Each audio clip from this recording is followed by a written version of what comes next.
नमस्कार दोस्तों, आप सभी का स्वागत है आपके अपने चैनल पर जिसका नाम है सिंपल बैंकिंग। सिंपल इंटरेस्ट के बारे में आप जानते हैं कि यह सिर्फ एक बार चार्ज किया जाता है अपने अवधि के दौरान। पूरा जो समय होता है, चाहे वो लोन का समय हो या डिपॉजिट का समय हो, पूरे अवधि के दौरान सिर्फ एक बार चार्ज किया जाता है। जबकि कंपाउंड इंटरेस्ट में यह बार बार चार्ज किया जाता है, मतलब इंटरेस्ट के ऊपर में इंटरेस्ट चार्ज किया जाता है। कोई प्रिंसिपल अमाउंट आपने इन्वेस्ट किया, उस प्रिंसिपल अमाउंट के ऊपर में आपको इंटरेस्ट मिलता है। प्रिंसिपल प्लस इंटरेस्ट मिलाकर हमारा अमाउंट टोटल अमाउंट बन जाता है।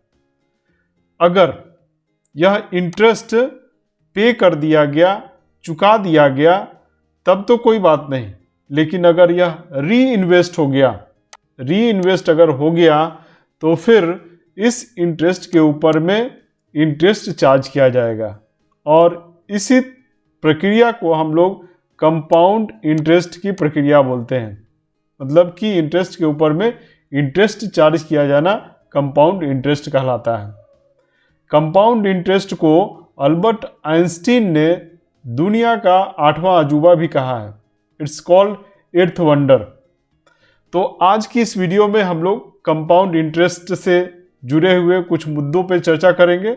इसमें हम बात करेंगे कंपाउंड इंटरेस्ट के फॉर्मूला की, कंपाउंड इंटरेस्ट कैसे कैलकुलेट किया जाता है इसके बारे में बात करेंगे with example. Mode of charging compound interest, उसको भी हम लोग एग्जाम्पल के साथ चर्चा करेंगे।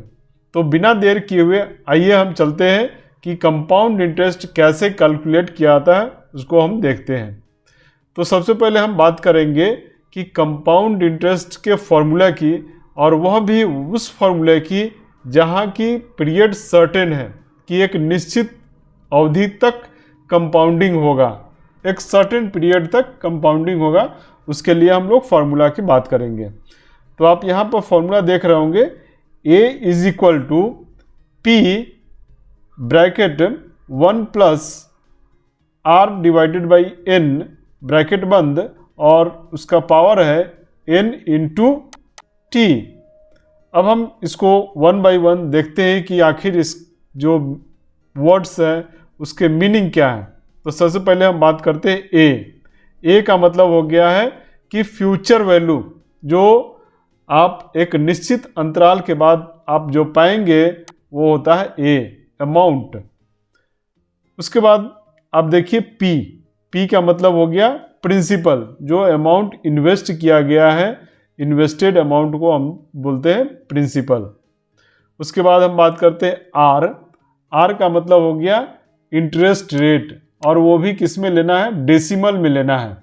मतलब कि अगर मान लीजिए कि 12% अगर मान लीजिए बोला जाए तो इसको हम लोग लिखेंगे 0.12%।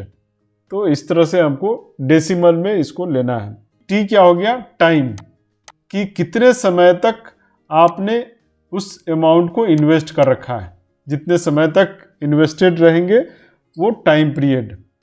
उसके अलावा ये जो N है, N को क्या बोलते हैं, number of times the interest is compounded per year. मतलब कि एक साल में कितनी बार इंटरेस्ट कंपाउंड हो रहा है, क्या वो मंथली हो रहा है, क्या वो हाफ ईयरली हो रहा है या क्वार्टरली हो रहा है। तो जितना ज़्यादा वो इंटरेस्ट कंपाउंड होगा उतना ज़्यादा आपको इंटरेस्ट प्राप्त होगा कंपाउंड इंटरेस्ट में। इसको हम लोग एग्जाम्पल के साथ देखेंगे, और आपको यहाँ पर मैंने एक एग्जाम्पल दिया है। एग्जाम्पल क्या है कि a person deposit 10,000 into A bank at rate of interest 12% per annum, the interest compounded annually, है ना। What is the accumulated amount at the end of 1 year. मतलब कि 10,000 रुपया कोई व्यक्ति अगर बैंक में जमा करता है 12% रेट ऑफ इंटरेस्ट के हिसाब से, और जो कंपाउंडिंग है वह एनुअली हो रहा है, मतलब सालाना कंपाउंडिंग हो रहा है, तो एक साल के बाद उस व्यक्ति को कितना अमाउंट मिलेगा। आप फॉर्मूला जानते हैं, A is equal to P bracket 1 plus R divided by N to the power N into T.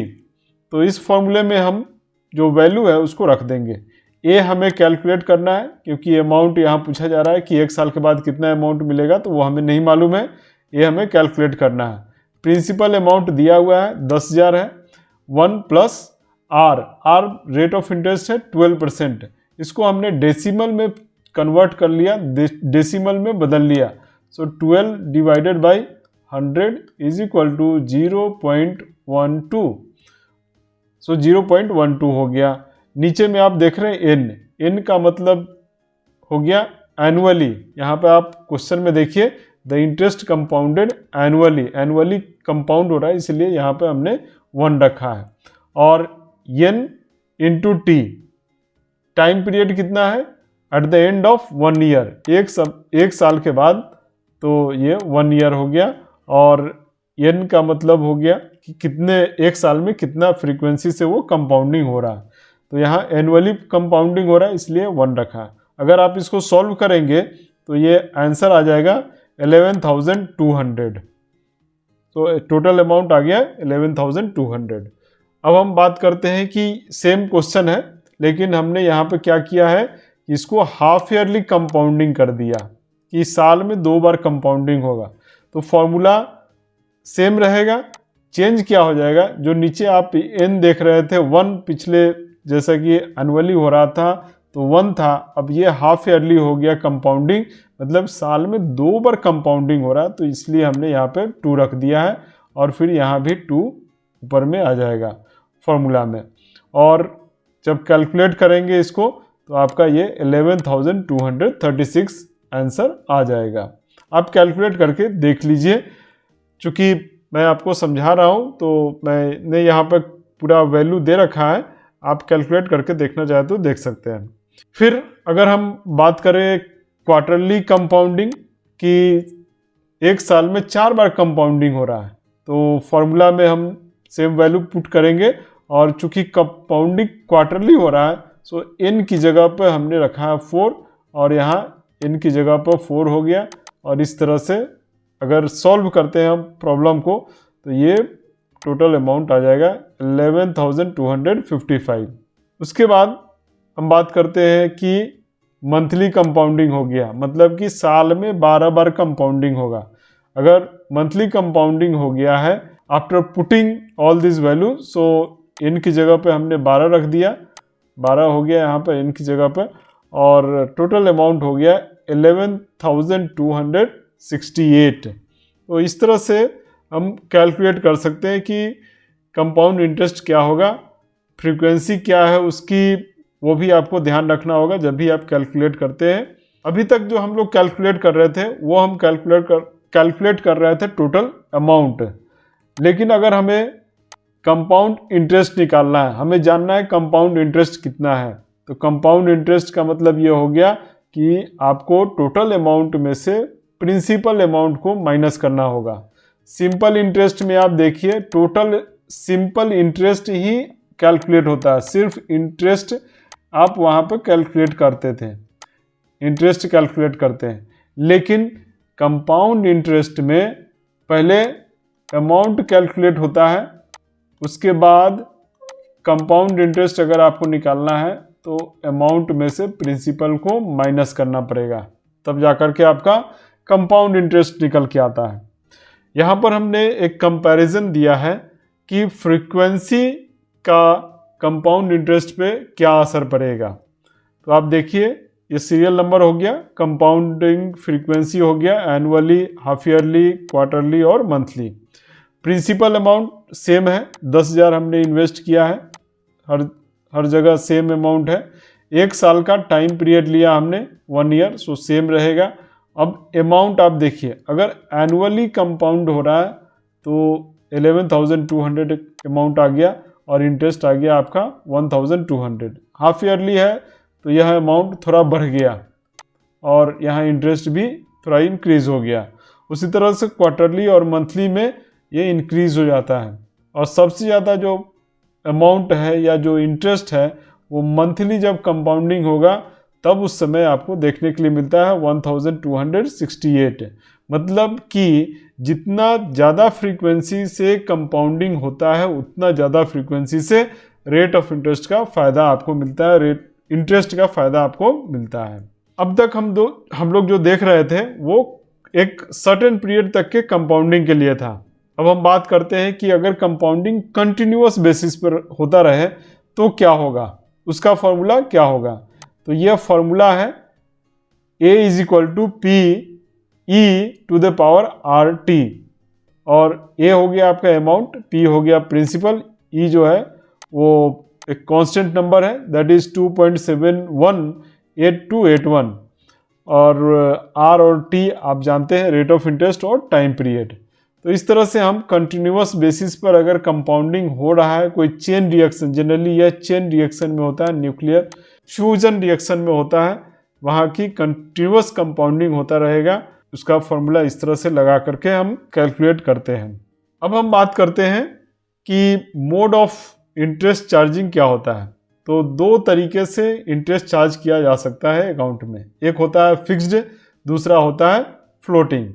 Fixed का मतलब ये हो गया कि चाहे मार्केट में कोई भी कंडीशन हो, किसी भी तरह का मार्केट कंडीशन है, जो अमाउंट एक बार फिक्स हो गया वह चेंज नहीं होगा, वह जब तक लोन ख़त्म ना हो जाए तब तक वो सेम बना रहेगा। अगर मान लीजिए हाउसिंग लोन आपने लिया और हाउसिंग लोन में लेट से सपोज कि 8% रेट ऑफ इंटरेस्ट फिक्स कर दिया, तो जब तक ये ख़त्म नहीं होता है होम लोन, उस समय तक ये 8% का ही ब्याज आपके होम लोन में लगेगा।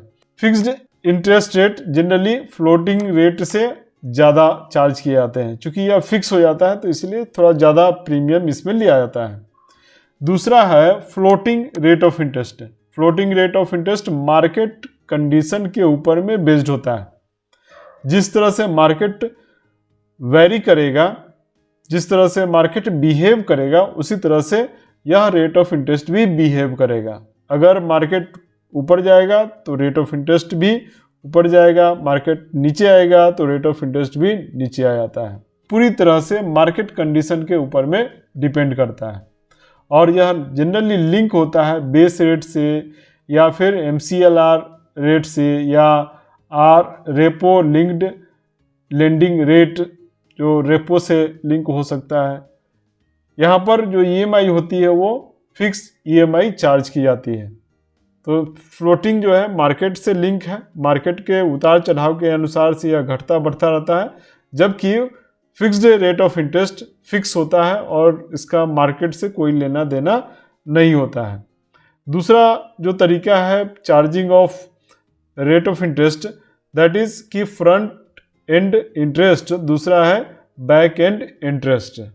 फ्रंट एंड इंटरेस्ट का मतलब ये हो गया कि अगर मान लीजिए कि आपने लेट से बैंक से 10,000 रुपया लोन लिया और जो रेट ऑफ इंटरेस्ट है वो है 12.50%, तो बैंक क्या करेगा, पहले महीने के लिए अगर यह मासिक चार्ज किया जाता है EMI, तो पहले महीने के लिए इस रेट ऑफ इंटरेस्ट से इंटरेस्ट कैलकुलेट कर लिया जाएगा। तो 10,000 गुने 12.5 डिवाइडेड बाई 100, सो ये आ गया आपका 1250 ये इंटरेस्ट आ गया। तो पहले साल बैंक क्या करेगी, 1250 ये इंटरेस्ट चार्ज कर लेगी और कस्टमर को 8,750 रुपीज़ उसके खाते में क्रेडिट कर दिया जाएगा। तो यह 8,750 रुपीज़ ही कस्टमर यूज़ कर सकता है, और हर साल कस्टमर 1,250 रुपीज़ बैंक में जमा करेगा जब तक कि यह अमाउंट 8,750 ख़त्म ना हो जाए, जब तक चुक ना जाए। तो यहाँ पर फ्रंट एंड इंटरेस्ट जो चार्ज किया जाता है, इसमें कस्टमर को नुकसान होता है। क्यों नुकसान होता है? क्योंकि आपको जो टोटल अमाउंट मिलता है यूज़ करने के लिए, एक तो वो कम हो जाता है, दूसरा इंटरेस्ट पहले ही चार्ज कर लिया जाता है। और अगर टोटल इंटरेस्ट को एक्यूमुलेट करेंगे, टोटल इंटरेस्ट को देखेंगे, तो यह एक्चुअल रेट ऑफ इंटरेस्ट से थोड़ा ज़्यादा इंटरेस्ट पे करना पड़ता है बोरोवर को। दूसरा है back and interest. Back and interest generally आज भी सभी बैंकों में यही देखने के लिए मिलता है। इसमें जो उधार करता है, जो ऋणी है, जो लोन लेने वाला है, वो क्या उसको पूरा का पूरा अमाउंट डिसबर्स कर दिया जाता है और हर समय एक निश्चित अंतराल के बाद अगर मासिक दिया है रिपेमेंट तो एक महीने के बाद ईएमआई है वो पे कर दिया जाता है। तो इस तरह से जो बैक एंड इंटरेस्ट है वो बाद में पे किया जाता है, जबकि फ्रंट एंड इंटरेस्ट पहले ले लिया जाता है कस्टमर से। बैक एंड जनरली बैंकों में फॉलो होता है और यह थोड़ा चीप होता है, जबकि फ्रंट एंड इंटरेस्ट यह ज़्यादातर देखने के लिए नहीं मिलता है। यह देखने के लिए मिलता है बिल डिस्काउंटिंग में। बिल डिस्काउंटिंग जब होता है तो उस समय आपको फ्रंट एंड इंटरेस्ट देखने के लिए मिलता है, जहाँ की बिल को डिस्काउंट करते समय कुछ पार्ट बैंक रख लेती है और जो रिमेनिंग पार्ट है वो कस्टमर को रिटर्न कर देती है। इस तरह से मोड ऑफ इंटरेस्ट चार्ज किया जाता है, इस तरह से चार्ज किया जाता है इंटरेस्ट अकाउंट में।